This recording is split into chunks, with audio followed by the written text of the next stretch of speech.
বিষাক্ত সম্পর্কের কিছু লক্ষণ, আপনিও এর শিকার নন তো? একটি বিষাক্ত সম্পর্ক সংশোধন করা খুবই গুরুত্বপূর্ণ, অন্যথায় এটি আপনার জীবনের এবং সব উভয়ের ক্ষতি করতে পারে।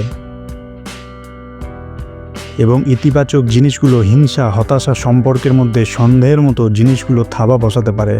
বিষাক্ত সম্পর্কের কিছু লক্ষণ রয়েছে এবং আপনার যত তাড়াতাড়ি সম্ভব সেগুলি সমাধান করা উচিত, বা যদি সেগুলি সমাধান না হয় তবে আপনার সেই সম্পর্ক থেকে বেরিয়ে আসা উচিত। চলুন জেনে নেওয়া যাক যে বিষাক্ত সম্পর্কের কিছু লক্ষণ। একটা জিনিস ধরে বসে থাকা।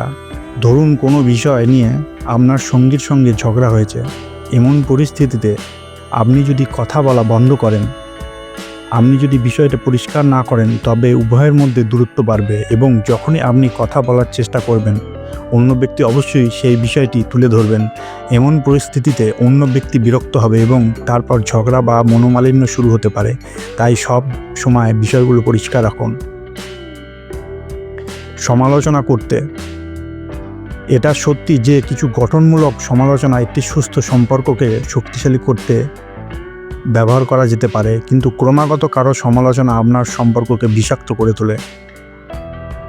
ঈর্ষাবোধ করা অথবা ঈর্ষা করা। অধিকারী হওয়া ভালো, কিন্তু অতিরিক্ত অধিকার হওয়া এবং হিংসা করা ভুল। আপনি যদি আপনার সঙ্গীকে কারো সাথে দেখে ঈর্ষান্বিত হন বা আপনি অতিরিক্ত অধিকার প্রদর্শন করেন, তবে আপনার সম্পর্ককে ভবিষ্যতে বিষাক্ত হয়ে উঠতে পারে। নিয়ন্ত্রণ। একটি পুরুষ এবং মহিলা উভয়ের ক্ষেত্রেই প্রযোজ্য। আপনি যদি আপনার সঙ্গীকে নিয়ন্ত্রণ করার চেষ্টা করেন,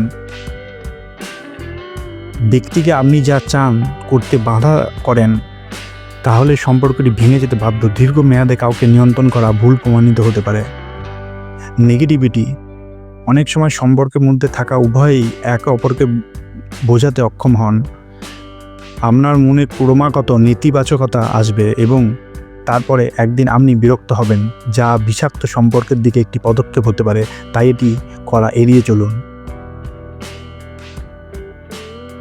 আপনার ফিলিংস না বোঝা।